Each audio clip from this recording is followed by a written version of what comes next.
उतरेंगे पार, अरे गंगा मैया धीरे बहो मेरे राघव जी, उतरेंगे पार, गंगा मैया धीरे बहो, गंगा धीरे बहो, गंगा धीरे बहो, गंगा धीरे बहो, गंगा धीरे बहो, ओ गंगा धीरे बहो, गंगा धीरे बहो, ओ गंगा धीरे बहो, गंगा धीरे बहो, हरे हरे बहो, हरे हरे बहो, मेरे राघव जी उतरेंगे पार, गंगा मैया धीरे बहो, मेरे राघव जी उतरेंगे पार, गंगा मैया धीरे बहो, गहरी नदियाँ नाव पुरानी, गहरी नदियाँ नाव पुरानी, चले पुरवैया नगति ठहरानी, चले पुरवैया नगति ठहरानी, मेरे प्रियतम हाँ, मेरे प्रियतम बड़े सुकुमार, गंगा मैया धीरे बहो, मेरे प्रियतम बड़े सुकुमार, गंगा मैया धीरे बहो, मेरे राघव जी उतरेंगे पार, गंगा मैया धीरे बहो।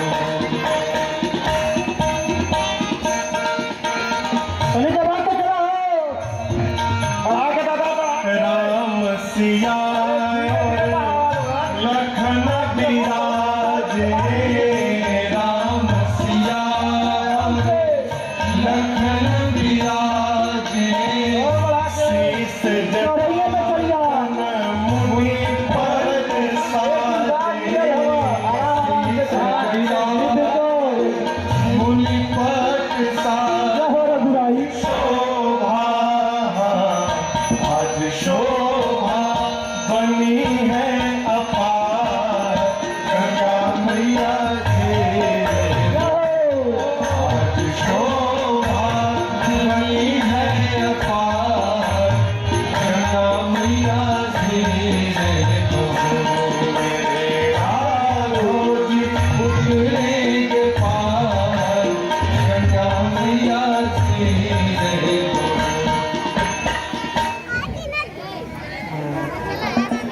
प्रभु दादा रोका रोका लेला लेला लेला लेला आराम से प्रभु, हम तो आपको कुछ पार लेके आ गए हैं, अब आपको यहीं से आगे का रास्ता तय करना होगा। हे भाई केवट, तुम्हारा मैं जितना भी धन्यवाद कर सकूं उतना बहुत कम है। हे भाई केवट, इस वनवासी के पास आपको देने के लिए तो ज़्यादा कुछ नहीं है, परंतु आप मेरी तरफ से एक भेंट स्वीकार करिए, ठीक है? हे केवट, यह एक अंगूठी है जिसे मैं आपको उत्तराई के रूप में दे रहा हूँ, इसे स्वीकार करिए भैया। नहीं प्रभु, हम आपको घाट के पार लगाए हैं, जब आपकी शरण में आएंगे तो आप हमें पार लगाइएगा। अब है जी प्रभु क्या देते हो, ना तुमसे एक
केवट, अब हम आगे के लिए प्रस्थान करते हैं।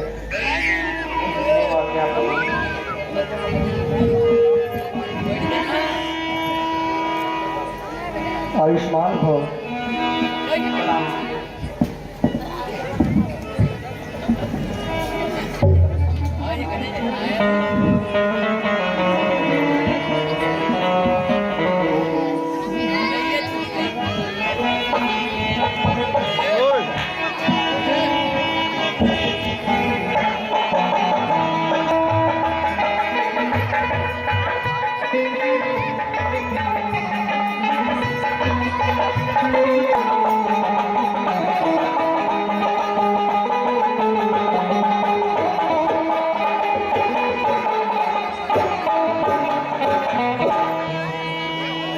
भैया शत्रुघ्न, हमारे ननिहाल जाने के उपरांत नीचे कर है भाई। इस अवध नगरी में क्या क्या हो गया भैया।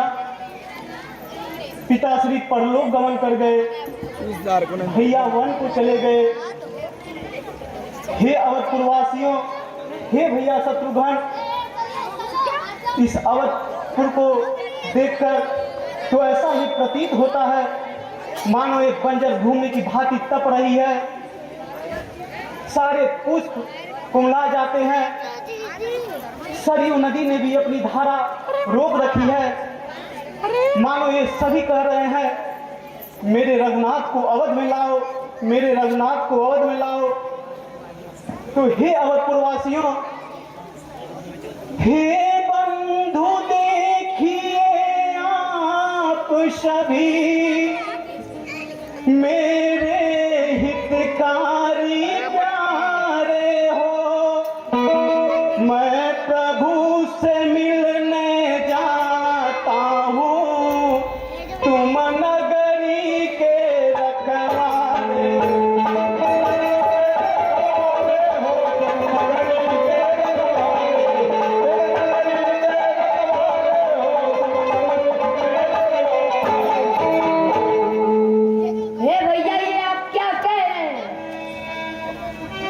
हे अवधपुरवासियों, मैं प्रभु श्री राम से मिलने के लिए वन में जाता हूँ और मैं उनसे विनय निवेदन करके अपने भैया को इस अवधपुरी में लेकर आता हूँ और स्वयं 14 वर्ष का वनवास काट कर पुनः आप सभी लोगों से आकर मिलूंगा। नहीं प्रभु, हम भी आपके साथ चलेंगे प्रभु। हे अवधपुरवासियों, यदि आप सभी मेरे प्रभु श्री राम के दर्शन करना चाहते हैं तो यह दास हरत कौन होता है आप सभी को रोकने वाला। आप सभी साथ में चलिए। हे भैया शत्रुघ्न, अब इस अवधपुरी के सुरक्षा का दायित्व आपके कंधे पर है भैया। इसकी रक्षा कीजिएगा, इसकी रक्षा कीजिएगा। भैया यदि तुम सेवक हो, मैं भी सेवक कहलाता हूँ।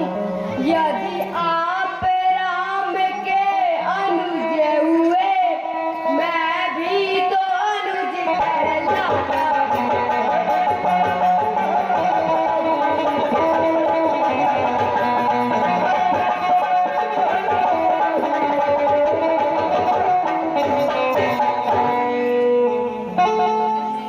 हे भैया शत्रुघ्न, जिद ना करो।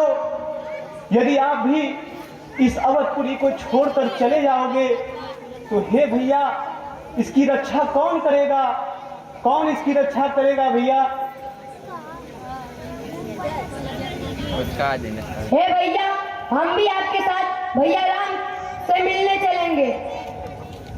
हे भैया शत्रुघ्न, यदि आप इतनी जिद करते हैं तो आप भी चलिए भैया, आप भी चलिए। तो हे कुलगुरु मुनि वशिष्ठ, हे भैया शत्रुघ्न, हे अवधपुरवासियों, हम उसी जगह पर जा करके स्वामी को विनय सुनाएंगे। निश्चय प्रतीत यह होता है कर राज तिलक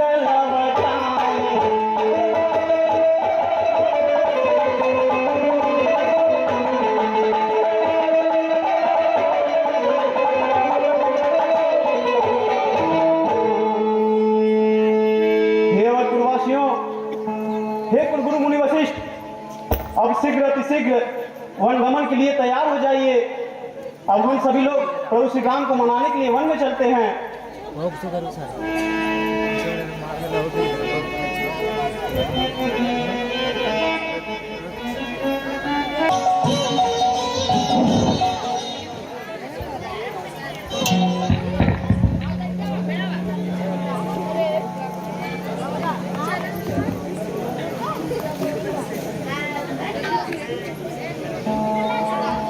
महाराज की जाओ। महाराज, मैं भरत जी को देखा, बहुत चतुरंगी सेना लेके आ रहे हैं, बड़े बड़े हाथी, बड़े बड़े घोड़े।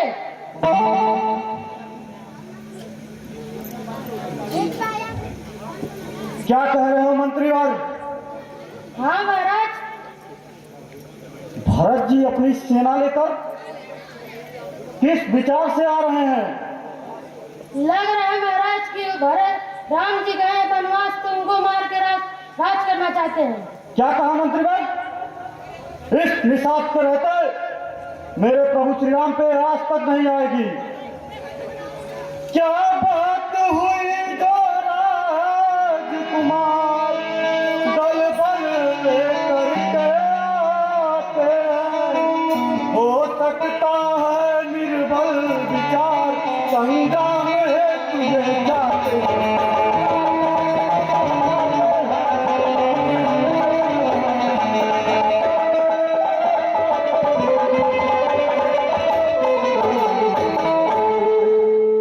मुझे तो पहले से ही ज्ञात होना चाहिए था।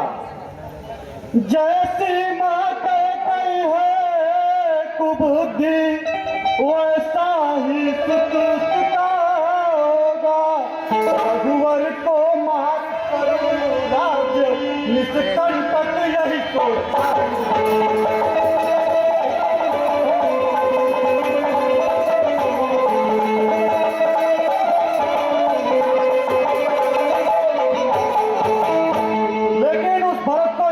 नहीं होगा।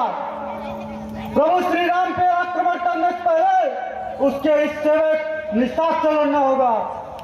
लेकिन रघुवर से पहले ही सेवक उसका लो लेगा। दल बल से कर संग्राम उन्हें कब जीते जी जाने।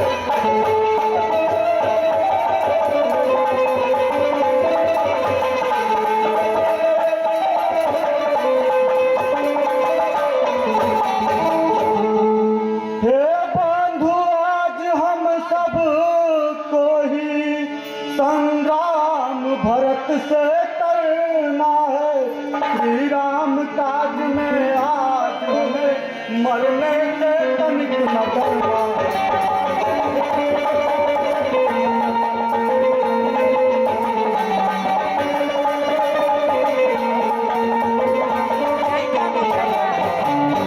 अब वो उचित समय आ गया है।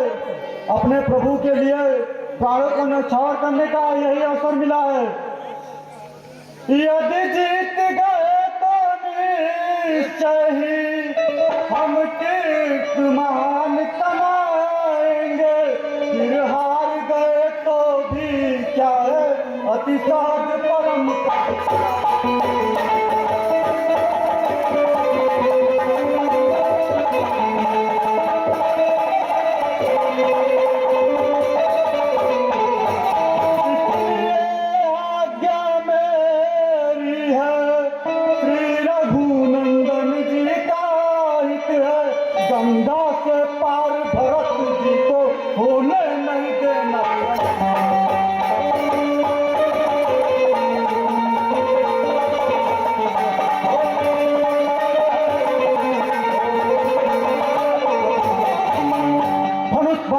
तैयार हो और भरत के आते ही आक्रमण कर देना। सावधान हो, इसलिए हो जाओ तैयार। ये भैया जननी नहीं जनती बारंबार।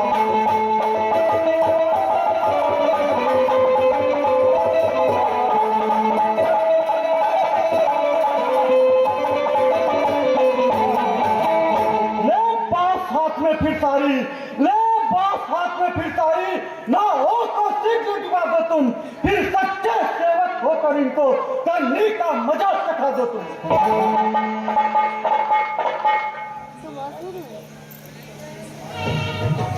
ले अस्त्र शस्त्र सब जल्दी, ले अस्त्र शस्त्र सब जल्दी, सब मुझसे ना कर डर जाओ, मत एक कदम भी बढ़ने दो, चाहे सबके सब कट जाओ। युद्ध का समय आ गया है, युद्ध करने का समय आ गया है, तैयार हो जाओ। आज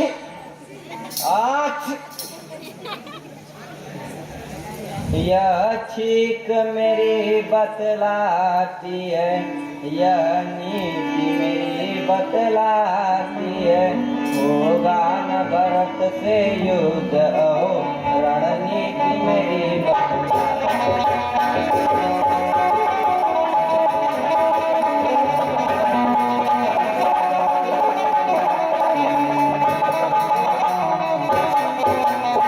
भैया निषाद, मुझे ऐसा प्रतीत होता है भरत भैया युद्ध के नीति से नहीं आ रहे हैं, इसलिए हमें थोड़ा प्रतीक्षा करनी चाहिए और तत्पश्चात हमें कोई निर्णय लेना चाहिए। क्या कहा भाई? आपको ये अनुभव हो रहा है कि भरत जी युद्ध की नीति से नहीं आ रहे हैं? ठीक है, युद्ध से तो हमेशा विनाश ही हुआ है। यदि आप कहते हैं तो हम भरत जी के आने तक यही प्रतीक्षा करेंगे, किंतु जैसे ही उनके विचारों का हमें पता चलता है, सेनाएं तैयार रहेंगी। चलो। ठीक है भैया।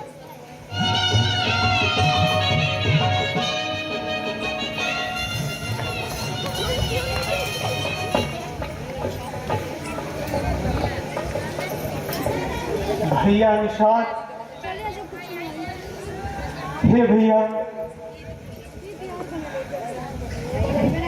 सतगुरु, श्रृंगबेरपुर के राजा निषाद राजगु हैं, कृपया आप इनकी चरण को स्पर्श करें। ये हमारे भैया के ही समान तुल्य हैं। हे भैया निषाद, कुल गुरु मुनि वशिष्ठ ने हमें बतलाया था आप हमारे भैया के गुरुकुल के मित्र, उनके बड़े स्नेही हैं। हे भैया निषाद, आप तो हमारे बड़े भैया के समान है, तो एक छोटी सी विनय है भैया, उसको स्वीकार करें। कृपया करके इस भरत को अपने छाती से लगा लो भैया, जिससे मुझे यही प्रतीत होगा मानो मेरे प्रभु श्री राम ने मुझे स्पर्श कर लिया। क्या भैया, आप भी मुझे अपराधी समझते हो? हाय रे विधाता, हाय रे विधाता। और यही से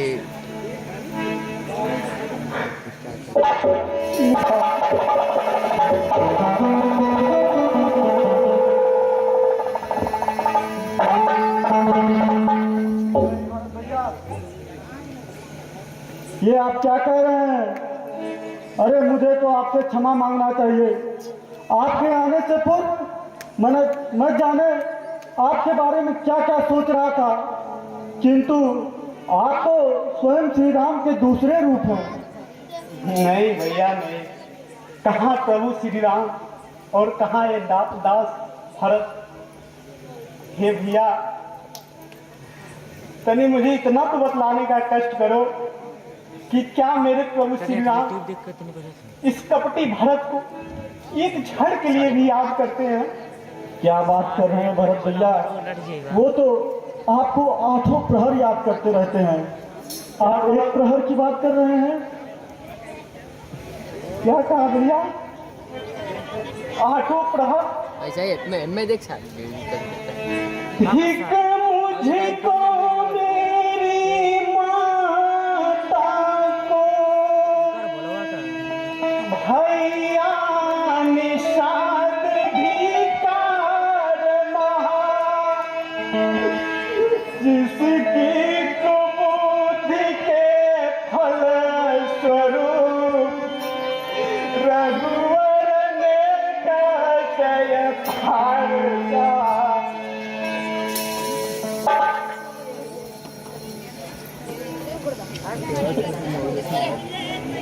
मैं ही हूँ रघुकुल का कलंक, मैं ही कुल बिटप कुठार हुआ, मेरे ही कारण तो प्रभु को वन में आकाश पार।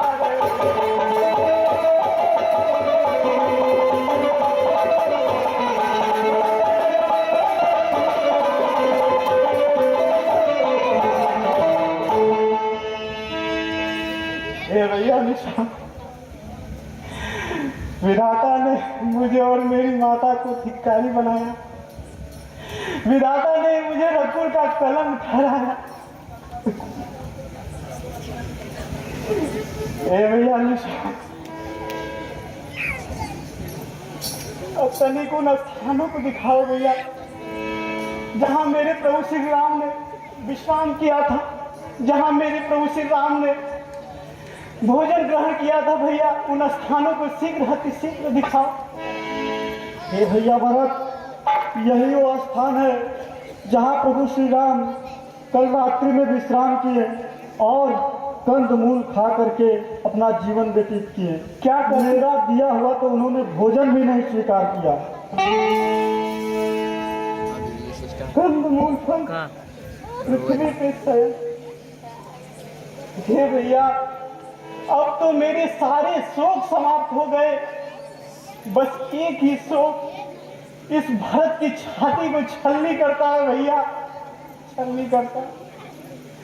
माता ने जो कुछ कर्म किया उसका मुझको संकोच नहीं, अवधेश्वर के परलोक गमन का भी कुछ बारी सो।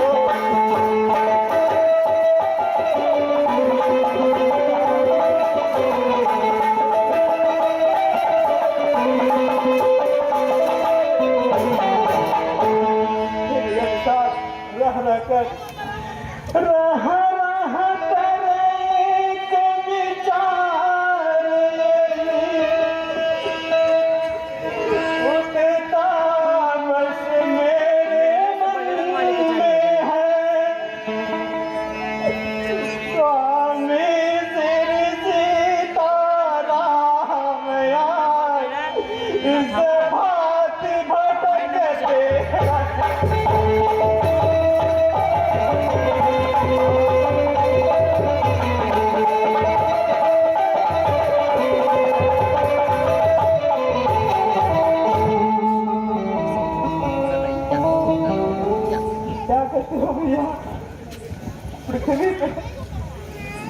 पृथ्वी पे करते शयन है,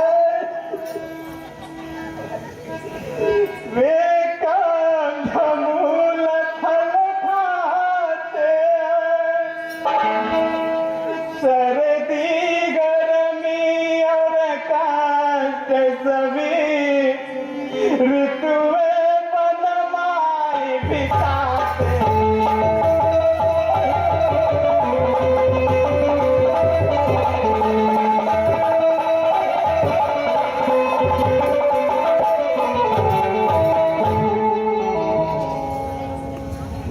भैया किंतु मैं भी अपने भैया रघुनाथ की शपथ खाकर कहता हूँ, इस प्रलय दाह के आठ तारा जलती रहती है छाती है, दिन को लगती है भूख नहीं, निदान भरत को।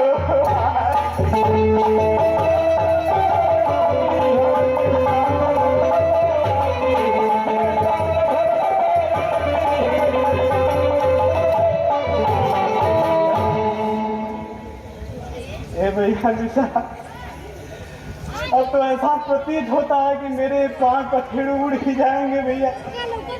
इसलिए मुझे शीघ्र अति शीघ्र मेरे प्रभु श्री राम के पास लेकर चलो। शीघ्र ही आइए भरत भैया और इस रथ पे विराजमान होइए। मैं अति शीघ्र आपको प्रभु श्री राम के